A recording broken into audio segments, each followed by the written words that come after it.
Hey everyone, Cody here, and for this video I'm going to review my two experiences at this year's Toronto International Film Festival.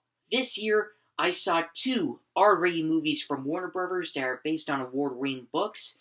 The first one is The Goldfinch that I saw on Sunday, September 8th, 2019 at 6 p.m. at the Roy Thompson Hall. It was 5 days before wide release, before the world saw on September 13th for at least North America, and it's not been doing as well as moviegoers like me have hoped it would, or predicted would. But yeah, whatever. The second one I saw was Motherless Brooklyn at the Visa Screen Room in the Princess of Wales Theatre. It was on Tuesday, September 10th, 2019 at 9:15 p.m. It was 2 months before wide release. Yes, it comes out on November 1st, and yeah, some people like me saw it like 2 months in advance. And while it was not the world premiere like The Goldfinch was at TIFF, but Fairless-Lee Brooklyn at TIFF is, well, the, how do you say, Canadian premiere of a movie. So, yeah. Let's start things off with The Goldfinch. The movie is good, but not really all that good. It's officially failed Oscar bait. Well, it's like gotten really shitty reviews. It's, as of this video, it's 26% on Rotten Tomatoes, but the audience score for that is actually 74, so there's that silver lining. But still, I mean, it's a critical and box office bomb, big time. I mean, it's losing like $50 million as of this video. That might change, but not for the better, whatever changes. But yeah, I mean, so yeah, moviegoers have been more positive to it. Hell, I mean, when I was there, I mean, people were clapping when the credits are rolling, so I did too. And well, I thought it was decent. It was okay. There was some. What do I start with? Yeah, it was.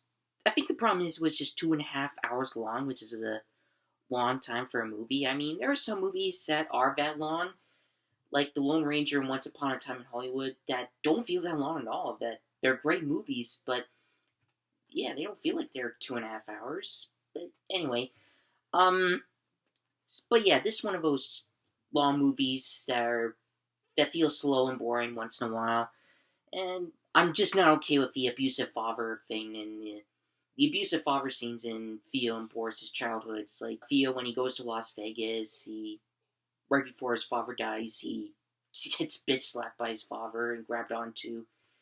And well, you see his childhood friend from Vegas, Boris.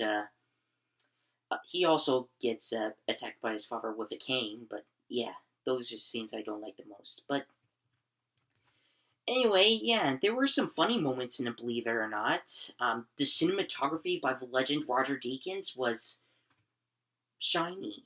I mean, the dude knows his craft. I mean, so even though this is like failed Oscar bait, he should at least get a nomination for cinematography. I mean, if not, I understand where the Academy is coming from on this because most critics are not liking it, but yeah, I mean, this movie is more likely just to get an honorable mention in my top 20 best movies of 2019 video coming soon, because as of now, I just gave it a 5 out of 10. I mean, it's okay. I mean, it could have done better, especially with such an A-list cast that includes, like, Ansel Elgort, Oaks Fegley from the Peach Dragon remake, and, well, Stranger Things' Finn Wolfhard has a Ukrainian type of accent, which was pretty cool.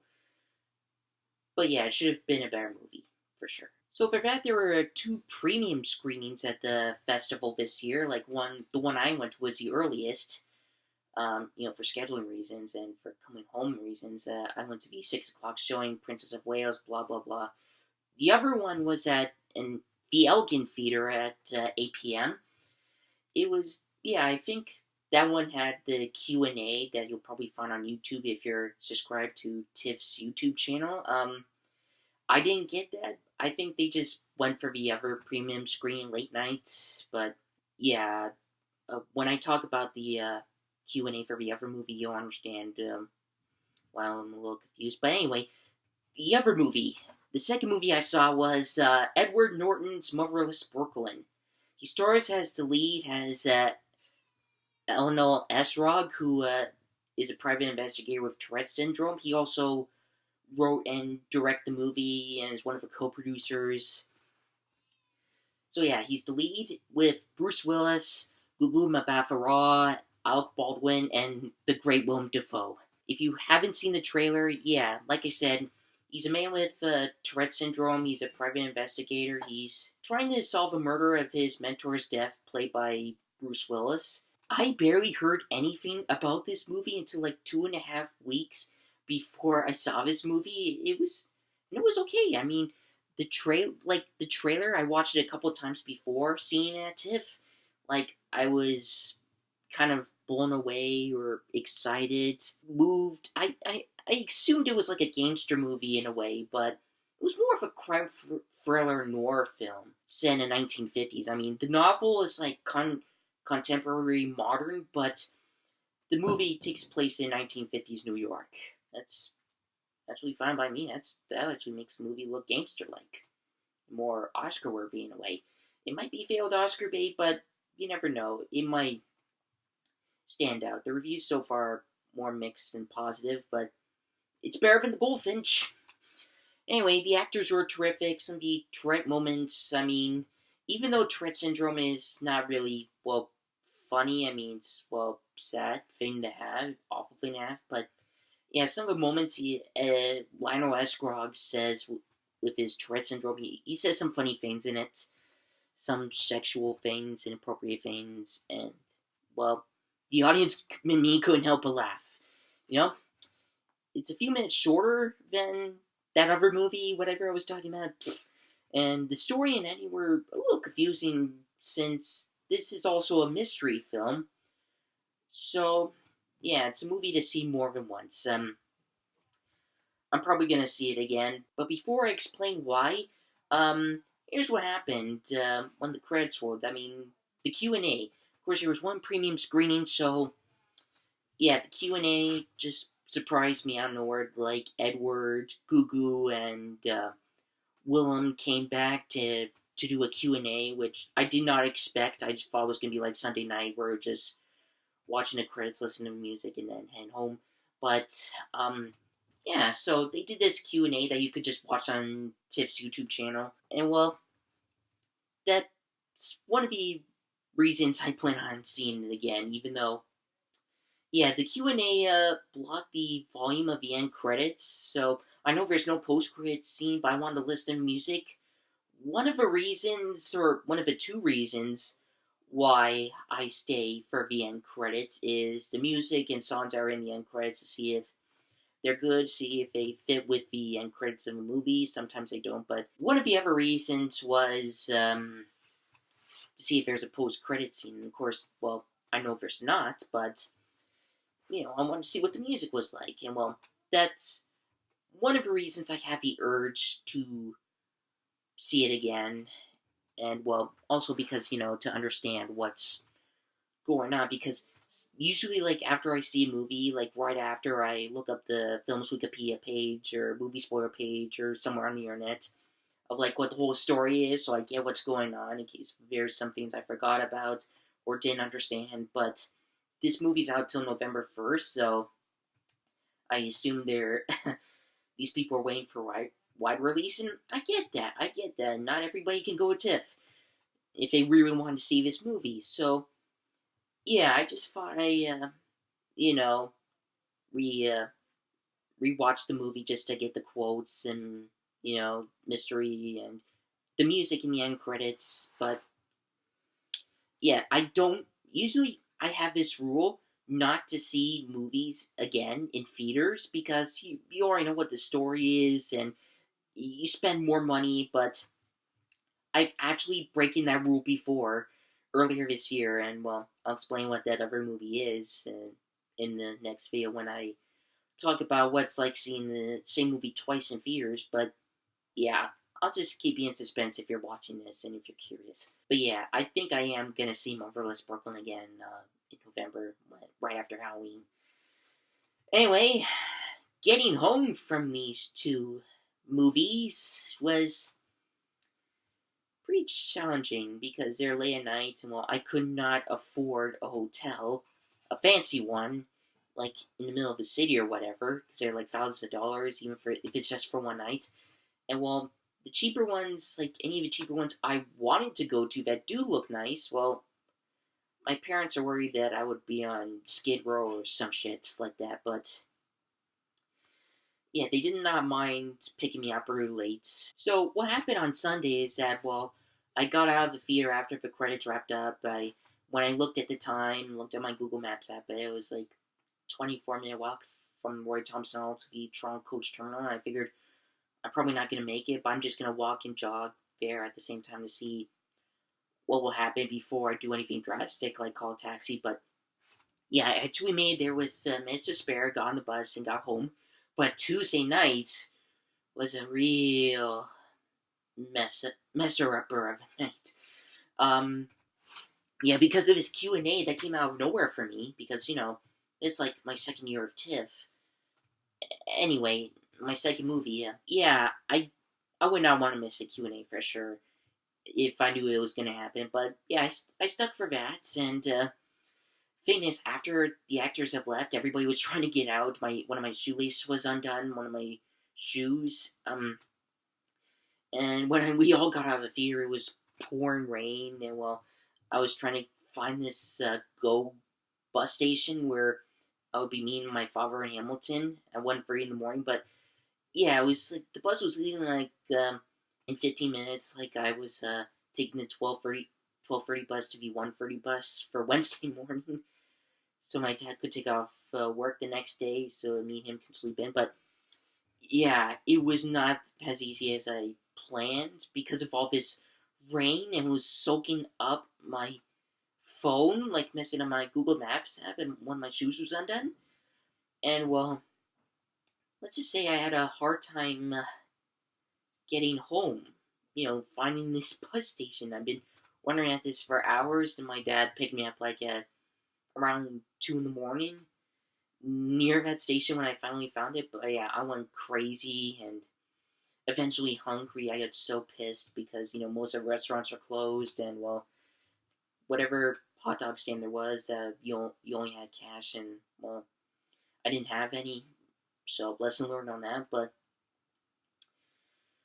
it was a real pain. I did not get home till like 4 in the morning, and well, overall, TIFF did not go as I planned for what I wanted it to be like, Now, to be fair, what I used to expect from TIFF, like a long, long time ago, probably when I was starting college or when I was almost in high school, like when I was starting to learn about TIFF, I was almost 16 when one of my aunts told me about TIFF. But anyway, yeah, I used to believe that it was like all red carpet, fancy, like all these movie premiere videos you see online, or in TIFF's case, there are fan zones. But one from a Goldfinch I could not see because, well, that was a challenge. You could not see any of the actors or director or whatever. I mean, if you wanted to see them, there was like some sort of visa thing, member thing that only members could get into or whatever to actually get a good look at them. But yeah, well, Motherless Brooklyn, I got decent pictures of Edward Norton and Willem Dafoe, but still, I thought it was going to be easy peasy to take pictures of these famous people, these A-list cast and crew of these movies who worked so hard on them. But the bigger launch shot that I did expect a long time ago about TIFF is that if you see these movies, you can also get into their after parties. But I mean, not saying there aren't after parties, but maybe there are. But I think that's just for the cast and crew and the invited, if you have been invited to these after parties, if there are any, but I'm sure there are. But yeah, no, yeah. So much for being discovered there, but no, that was a long, long shot, and well, me believing that. To be fair, me believing that was a long time ago. I was younger then, but still, yeah, very disappointing. Yeah, Diff is not like what I used to imagine it to be like. But yeah, like I said, my 2 trips to the festival did not go as well as I liked. It was still interesting. I mean, it's the festival still has its moments. I still got great pictures of myself and of these famous people from Q&A or from the Marvelous Brooklyn fan zone, but yeah, they still have their moments. I mean, I'll just have to think of something smarter for next year. Like, I'm sure, like, at Expedia or Hotels.com, like, you could get a whole nice hotel, like, a year in advance, cheap. Like, reserve a hotel room for, like, good price for a few days with free cancellation. Like, if there's no movie you want to see there at the festival this year, you could just free cancellation. I'll look into that. I might be wrong, but yeah, my relatives and coworkers have suggested that, but I'll worry about that another time. But The Goldfinch and Marvelous Brooklyn were not the only 2 movies I wanted to see at TIFF this year. I mean, the movies I've been more excited to see are DreamWorks Animation's Abominable and Ford v Ferrari. Well, that looks like such a cool movie. But yeah, here's the reasons why I didn't see them at TIFF. Well, Abominable, for the free showings they had, premium or not, none of them were in 3D, so I decided to save some money on that and just, wait until wide release on September 27th so I could see it in 3D, because I still give a shit about 3D, believe it or not. Ford v Ferrari, on the other hand, well, like I said, the trailers for it looked pretty awesome, pretty late 60s, 1969, or no, 1966, sorry, yeah. The Le Mans race back then was 66, yeah. But yeah, I did not see it at TIFF, even though it would risk me not seeing Matt Damon, Christian Bale, whoever. I mean, but anyways, I'm waiting another 2 months to see it on November 15th in wide release, because sometime before seeing what movies would be at TIFF this year, I looked up on the IMAX website, clicked on the movies tab, and all of a sudden I see Ford v Ferrari coming soon in IMAX, and I was all like, thank you! Because, well, hey, I mean, these days, especially this year, I mean, I've hardly been getting an IMAX experience because most of the movies I want to see in IMAX are in 3D, yet, IMAX and 3D have not been mixing well together lately. Like, if a 3D movie is in IMAX, well, for most part, they'll just show it in 2D only in an IMAX sphere, just to pacify most moviegoers who just see it as who just see 3D as a gimmicky cash out. Let's just say that. So yeah, I'm one of probably the few people in the world who still gives a shit about 3D, but Ford v Ferrari's not 3D, so I could see it in IMAX, like, save some money and wait until then. Just play the waiting game. I mean, I still have to wait 2 months, but yeah, I mean, it looks like an awesome movie, and the new trailer for it was pretty cool too. So, anyway, here are the release date reminders for these movies in case you haven't paid attention. Say, The Goldfinch is obviously not playing in theaters, but how long? That's just the question. Yeah, critical and financial bomb, like Warner Brothers and Amazon losing $50 million. Yeah, if you really want to see this movie in theaters, well, good luck finding a movie theater and hurry up before it disappears. And Abominable, which I'm waiting to see in 3D, comes out on September 27th. Marvelous Brooklyn, which you now know I have seen, but have the urge to see it again when it comes out on November 1st. And finally, Ford v Ferrari, which I'm waiting for IMAX, it comes out November 15th. So, yeah, in case you've been living under a rock, or you just want to see these movies. But yeah, this has been my take on TIFF this year. Hope you enjoyed the video. Click on the like button and subscribe. Leave your thoughts in the comments if you want to about what you think of these movies, or what you thought of my opinions, what you thought of this video. I mean, I like to hear what subscribers and non-subscribers have to say, viewers in general, but hopefully nothing negative. Yeah. Now, making this video was pretty much a challenge, but hopefully it was worth it. So, Hope you, whoever enjoyed the festival, whoever was watching this video and went, hope you enjoyed the festival. Yeah, let me know what you thought of this video, and, well, until the next video, catch you later.